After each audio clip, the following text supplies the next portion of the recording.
How can we help a child express themselves without being shut down by their classmates? Help them feel safe just to be. Well, my opinion on education system is that it's a weird thing. So we only really started education system 200 years ago, and I think it's amazing that we're all given the opportunity to be educated. I mean, that rocks. That is just such a great idea, the fundamental of it, that everyone in our society has the right to be educated. That rocks, and I totally appreciate that. And, you know, woman, man, poor, rich, everybody. But the fundamental of education is a weird thing. So what we were used to 200 years prior to that is to being in a very close-knit group and learning our job, you know, mostly from our parents. So, you know, if your parents were shoemakers, we'd become a shoemaker. If your parents were academics, you would learn that. If they were the ones that picked the vegetables. And then we went into the education system, and it's like you're going to get educated in everything, and then, you know, then you can choose. So that's quite a difference. But the other difference is that we get put into these schools with all these classmates that are different from our social group and families in which we were grown up with. So we're kind of put in a vast, you know, like a big pool. And I don't know if that's so healthy for kids. So that part of it, because, you know, all the different kids are going to have different ideas and being brought up in different ways. Whereas if you're socializing more with your family and other kids in your local neighborhood, there might be some form of similarity and congenuity. So it is problematic. I don't know the answer to that.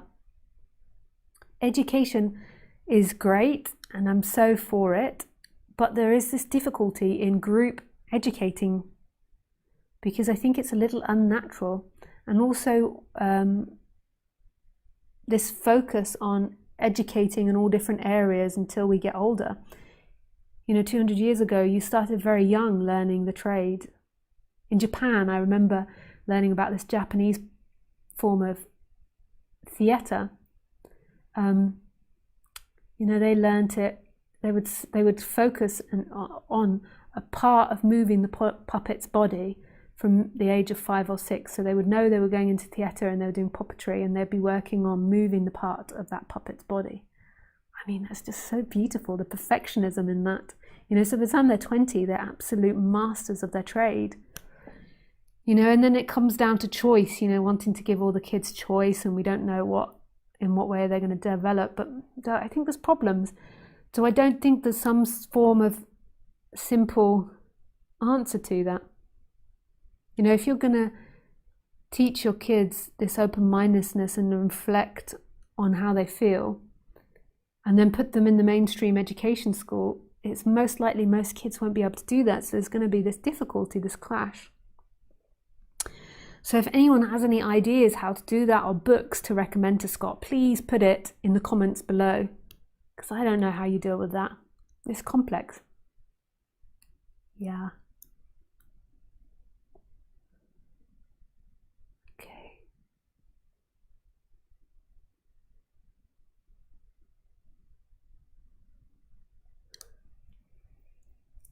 Montessori models of education is explicitly focused on peace, self-expression and community. I wish all schools implemented it, but it's expensive because it requires more teachers. Yeah, I mean, I've heard really great things about Montessori and Steiner schools.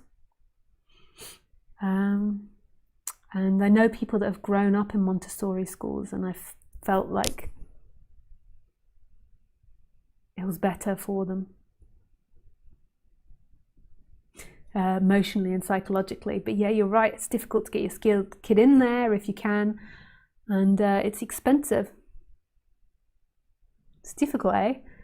Who wants to vote to pay more taxes to educate our kids better? But it's the most wisest thing we could do.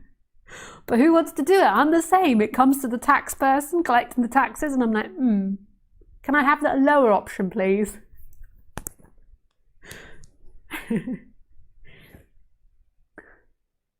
That's a very difficult thing for us. to do, I think. Remember to like the video, because a lot of your spiritual people don't like videos, because I get it, you don't want YouTube to be following your behavior. But it's important for videos like mine and Non-Duality to like these videos, because it's all about the algorithm. You know, if you like it, next time it will come up in your feed, you know, when I'm live quicker, and YouTube won't try to suppress the videos. Yeah. Okay, danke schön. I wish you all a beautiful weekend, whatever time it is. Yeah.